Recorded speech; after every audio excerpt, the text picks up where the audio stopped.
The Avengers quadrilogy is one of the most iconic quadrilogies of all time, with The Avengers, Age of Ultron, Infinity War, and Endgame making nearly $7.8 billion worldwide in total.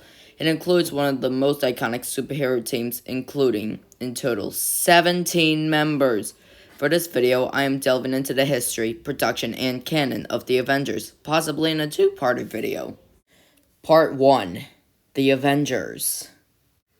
In 2003, ideas began circling around for an Avengers movie, with Avi Arad announcing development in 2005, with the idea of making movies for every individual character to appear in, so the audiences are familiarized with them. In 2006, the Incredible Hulk screenwriter Zach Penn was attached to the film and hired by Marvel to write it in 2007. Then the Writers Guild strike happened. Marvel had negotiated with the Writers Guild to create films on the comic book counterparts for Captain America, Ant-Man, and the Avengers.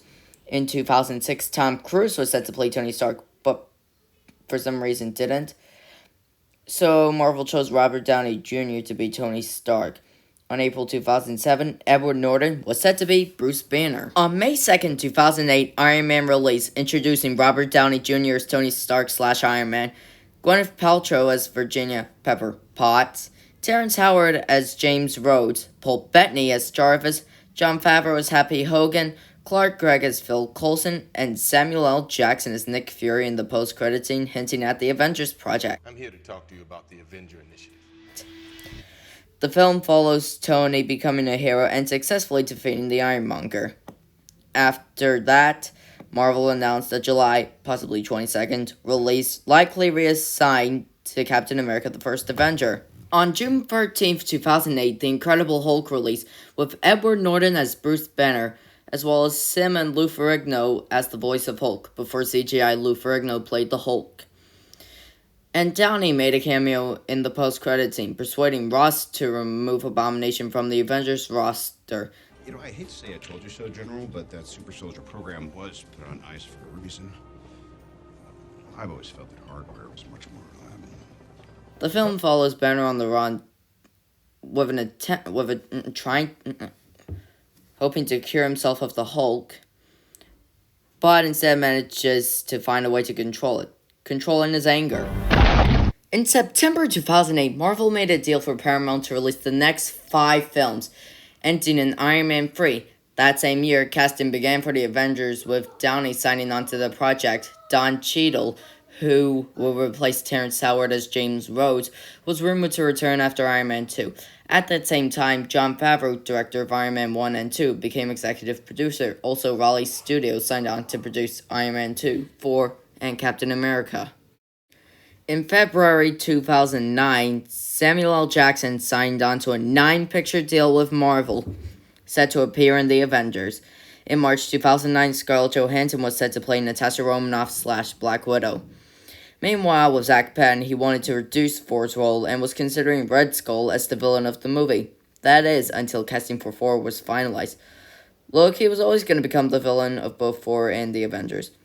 That June, Chris Hemsworth and Tom Hiddleston were announced to play Thor and Loki, respectively. In July 2009, Edward Norton said he was open to returning for the Avengers. In August, Jon Favreau said he would not direct the film, but would be involved in the film.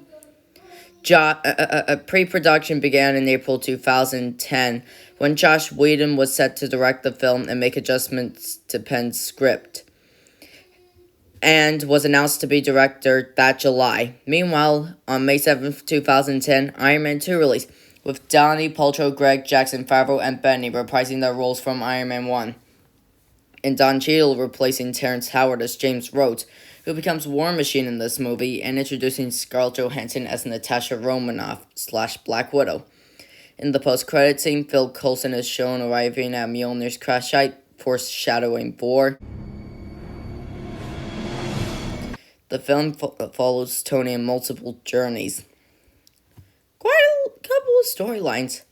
Watch Iron Man 2 pitch meeting so you know what I mean. That is, after the video, if this is a live stream. Casting continued into 2010 with Jeremy Renner, couldn't seem to find when he was cast for the Thor movie, Clark Gregg, and Mark Ruffalo. Ruffalo was set to replace Norton after both he and Marvel declined. Ruffalo was considered as a casting choice for Banner for The Incredible Hulk. In March 2010, Chris Evans was set to be Captain America. Then, in August 2010, Paramount announced filming would begin February 2011 for The Avengers. In October, filming locations were announced. Next month, set construction began. Walt Disney Pictures got worldwide distribution rights for Avengers and Iron Man 3 from Paramount at the price of $115 million. That December, it was announced that filming would be primarily in Albuquerque, New Mexico, from April to September 2011. The final stages of casting occurred February 2011, with Kobe Smulders, Maria Hill. Also, Stellan Skarsgård, Gwyneth Paltrow, and Paul Bettany were set to appear, reprising their roles from previous films, with Stellan Skarsgård debuting in Thor. Principal photography began April 25, 2011 in Albuquerque Studios, with a budget of $220 million. In May, secondary photography began in the Butler area outside Pittsburgh, Pennsylvania, as well as Creekside Mushroom Farms. Production went to Cleveland, Ohio for 4 weeks. Then filming went to NASA Plumbrook Station Vacuum Chamber, as well as that station's space power facility. For Stuttgart, Germany, probably butchered that pronunciation. Cleveland Public Square Zoos. Principal photography ended in New York, taking place over 2 days. Aerial shots for Manhattan scenes were filmed over 3 days. Over the time of filming, Thor released May 6, 2011. Starring Chris Hemsworth as Thor, Tom Hiddleston as Loki, Anthony Hopkins as Odin, Natalie Portman as Jane Foster, Jeremy Renner as Clint Barton / Hawkeye, and Stellan Skarsgård as Eric Selvig, with Jackson returning as Nick Fury.